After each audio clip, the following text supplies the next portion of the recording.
Hey, how's it going everyone? Simon here from Serpent Sinner. And we are doing a video today talking about some blind buys I did recently. And yeah, let's yeah, dude, I'm in such a bad mood today. Wait, let me fix this camera. So yeah, be warned, I'm in a fucking terrible mood today. Because I thought really was the day today, like I really planned for today. Okay, today I got lots of time, dude. Now I'm just gonna crank out these videos because I need to pre-record like 10 videos, or at least like somewhere in that neighborhood, so I can have some videos ready when I leave to Austria, because I'm going to Austria for 10 days. And those videos gotta keep coming out even though I'm away for 10 days. So I really thought today was the day, but there's just all kinds of fucking just trivial crap bugging me today. Then like yesterday, what do you call those? My new bank advisor called me up because I'm like currently like switching banks. And it was like, yeah, dude, come on down. Like, can you come on down tomorrow and we'll talk? And I'm like, dude, do I really have to come down? Okay, fine, dude. I'll do it early, so I'll wake up, head down there early. And dude, then there's this fucking payment that keeps getting declined, and I don't know why the fuck it is, because my old bank still has all my money, like we haven't transferred it yet, and my old card works smoothly, but there's some payment that keeps getting declined, dude, and it's like, and they keep spamming me with this is urgent, dude. So now I gotta call all my old bank, and fuck, dude, like I don't have time for this bullshit. And then there's some fucking insurance bullshit as well. Like, because I just went to the chiropractor yesterday, I didn't have time because then I literally trained and then went to work, so I didn't have time to hash it out yesterday. But dude, this is so fucking annoying, dude. Like it's like my health insurance. I have like they cover my because I go to the chiropractor every once in a while. They cover that, but then they made some kind of mistake last time, because with like some mix up with the dates. So at first they didn't cover the initial ones, the initial sessions. So I had to count out, get them resolved, and like get my money back for the first sessions. But then because we changed the dates and they sent me a new one, that introduced a new problem, dude. And I don't even know, dude. I don't even know what the fuck's going on, because I'm like the middleman here. I'm talking to the receptionist, and she's like giving me the rundown of what's going on, and do this and that, and then I don't even know what the fucking problem is, dude. I'm just like the middleman. I don't have time for this bullshit, man. So now I gotta call those guys up too as well.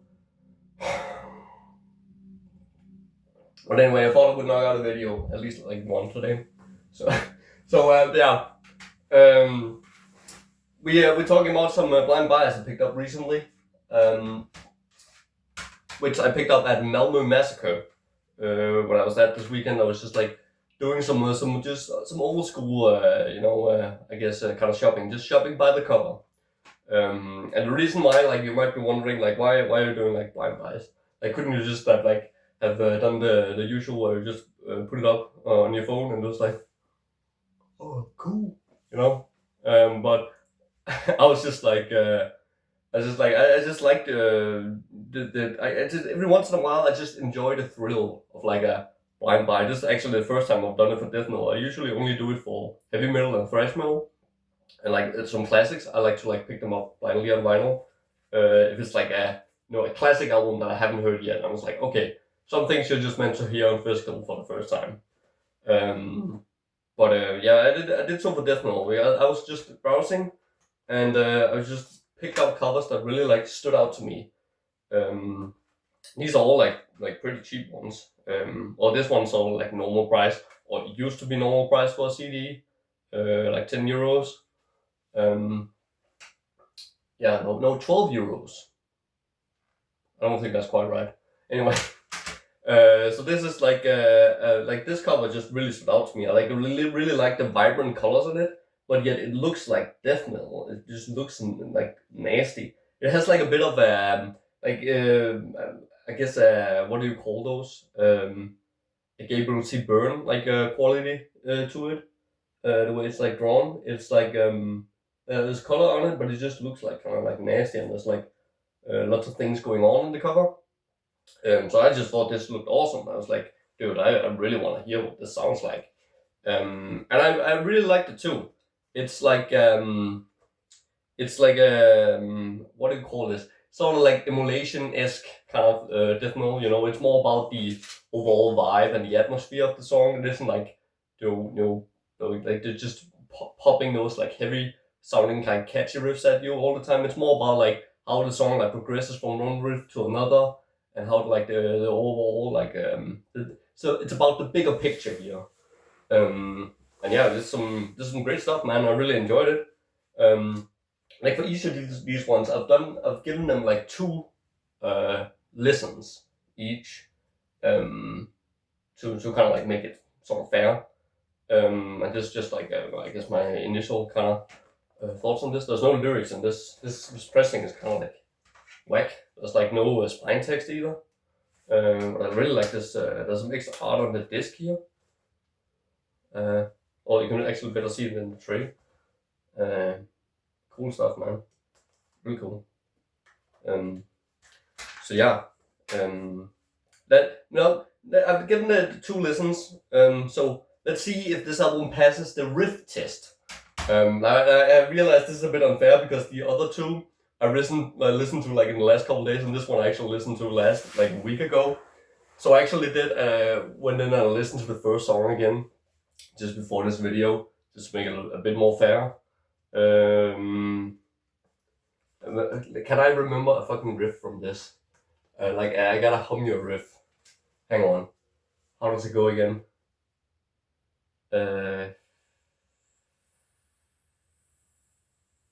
I'm being put on the spot here.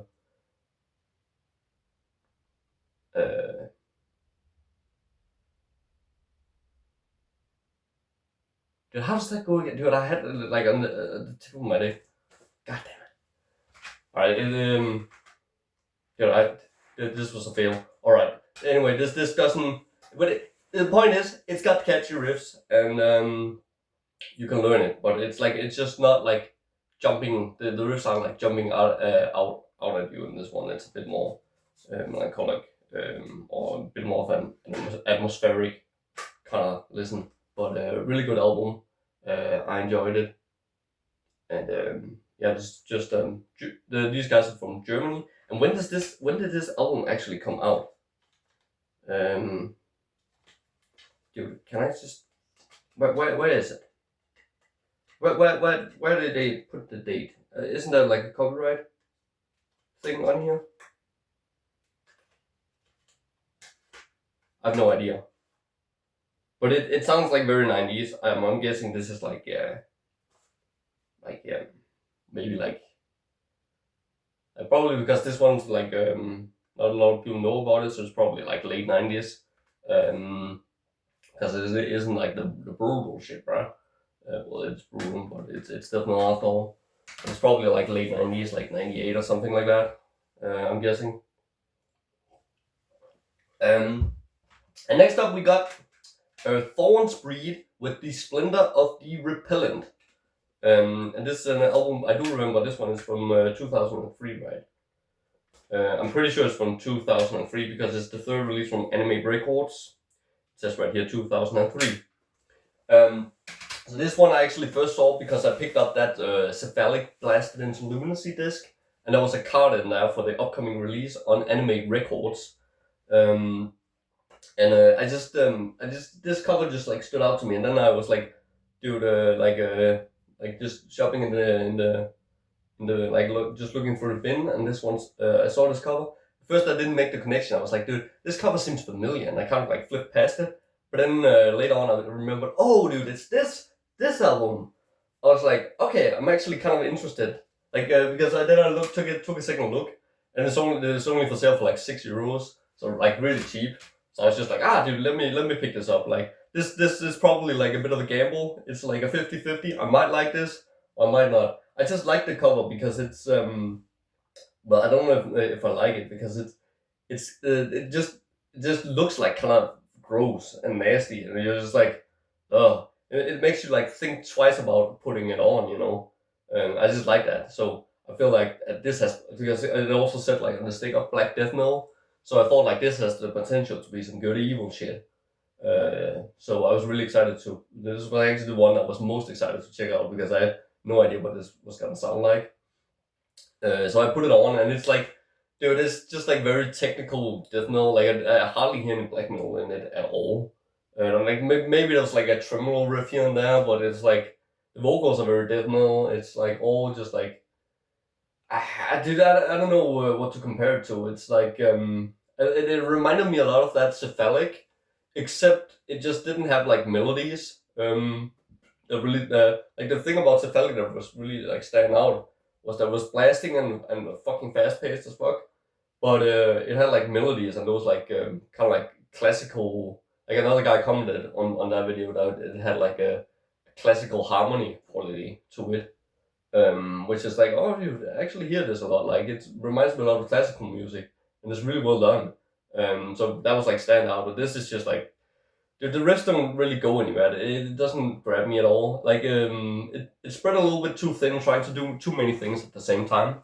The intro is very reminds me of like the lead guitar reminds me of actually Sadistic Incense. I was like, oh, this is gonna be great when I heard that intro. It was like doom, doom, doom, like that, like a really loud like lead thing now. And it just sounds like really ominous and spooky, foreboding. That's a good word. But it did not deliver on that intro. I didn't like this at all. This album definitely doesn't pass the riff test at all. I will say though that most of the album was a big nothing burger for me, but the last song was actually pretty good. It like starts off with a sample from Lord of the Rings, Return of the King. It was like the start of like the battle on Pelennor, and it's in German. So I thought that was funny. This is a Austrian band. I at least assume so because Cephalic was Austrian. But yeah, anyway, I should show like more depressing. Like, let's take a look at some of the guys here. Like how they look. They look mellow. But yeah, I really liked the last track. It had like some good progression on it, and there was like a part with this is like the only part that has melodies. Like they climaxed into like some melodies, and it was like a pretty good closing track. I must admit, but yeah, the rest of the album just did nothing for me. Like very technical riffs, but it's not like executed well, and it isn't catchy at all. It's like you can be technical, but you gotta like write some technical stuff that's memorable, or at least like pair the technicality up with something that is memorable. Like maybe you're like doing some like catchy drum beats, or maybe you're like all of a sudden there's like a stripped down riff that you can remember, and then it's just something. That's my opinion. Yeah, Thornsbreed with the Splendour of the Repellent did not dig it. But it isn't like total trash. I can see why somebody might like it, but yeah. Anyway, the last one we're talking about is Resurrected, with what is the title of this actually? Butchered in Excrement. Again, this one only cost like €7, like really cheap. But this is actually this is the cheapest one. But this is actually my favorite one out of these. I'm pretty sure this came out in 1999 because it doesn't say the date on here. Again, this is put out like by Perverted Taste, but the artwork says like 99. And again, dude, I bought this for the cover. Like this just looks death metal, dude. Like just look at this. I was like, dude, I gotta know what this sounds like. And dude, this was like a total winner, man. It sounded exactly like I expected it to sound. Like really fucking groovy, brutal death metal right here. It was actually funny because when I was listening to the first track, it has those like kind of like really good like backing vocals that are like kind of high pitched, and they reminded me a little bit of Dave Kibler from Divinity, like Fetish of the Sick era, those like high vocals. And like the second track, it had some like a little bit of ball cap metal on that one, but a little bit of ball cap metal is fine. Just don't make it write an entire album like that, But the first two songs, they really reminded me of like Leviticity, Fetish for the Sick, like the way some of the riffs went. Yeah, so I thought that was funny because then on the 5th track, it actually starts with like a porn sample, or I assume that's from a porn. Like it could have been from a movie, for all I know. But yeah, pretty funny. So I was like, oh, dude, these guys are definitely influenced by Leviticity. I thought it was just like just because I thought it was just like me just comparing it to something that it reminded me of. But these guys they definitely like Leviticity, I think. Well, maybe they actually I'm not like I really should have checked when this came out. Like I'm pretty sure it says 99. I can't remember when Fetish for the Sick came out. Like it's also late 90s. It's like right around the same time, right? So maybe this band was actually before Fetish for the Sick. Like I can't remember when Fetish for the Sick came out. Was it like 97, 98, 99 or 2000? I don't know. So that's I guess that's interesting. But this one definitely passes the riff test.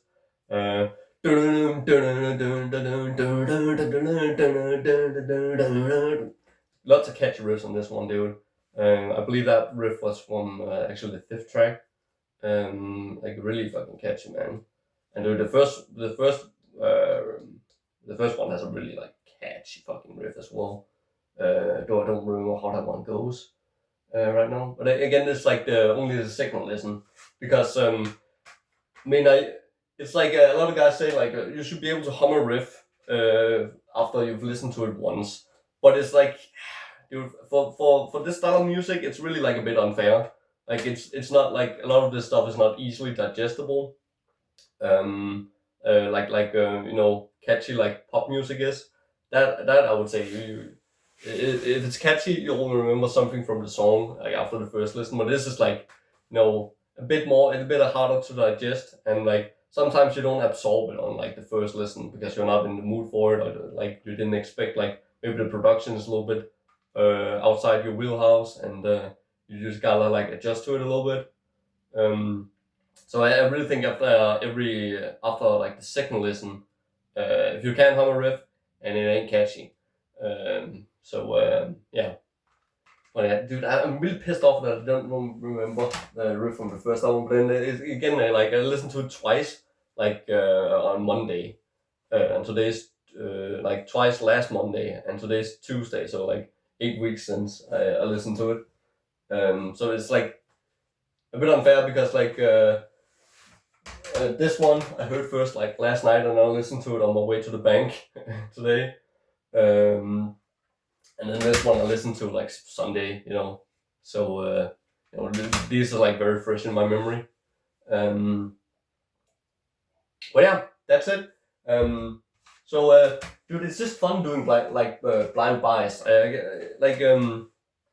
It's like I just like to do it every once in a while, just to kind of like remind myself how lucky I am to have the internet, and I can just like look things up and just see if I want to buy it. Like if I had to buy everything blindly, that would fucking suck. But it's fun to do every once in a while. It's like there's just something about that first listen, and when you hear that on a physical format the first time, it's just so much more special. Because often like you hear like an album on first listen on YouTube, and you're like, dude, this is fucking phenomenal. Then you buy it, and then you have to wait 2 weeks to get it. And then when you get it, you're like, maybe you aren't in the mood to listen to it that end, and you're just like, oh, it's good, but I remember it being better, It doesn't have that same feeling, So it's just really special when you hear like, when you like have it physically, and you can look at the artwork and read the lyrics, with like the first, you have like a whole experience on the first listen, and you can kind of like unpack it a little bit better. It's just more enjoyable, and you also, if you don't like it, you are like, you give it more of a fair shake, because then like I bought it. Like if I heard this online, I would probably have listened to like the first half of the album and I would have dismissed it. But this time I actually listened to it twice, and I gave it like a proper chance to impress me. But didn't work out this time. But yeah, maybe I'll pop this disc in like then maybe like 5 years from now, if assuming I didn't get rid of it yet. Maybe I'll like pick it off the shelf. It's like, I don't remember what this sounds like, and then pop it in, and it's like, okay, I actually like it this time around. You never know. So yeah, that's just some thoughts I had on it. So yeah, thanks a lot for watching and have a great day.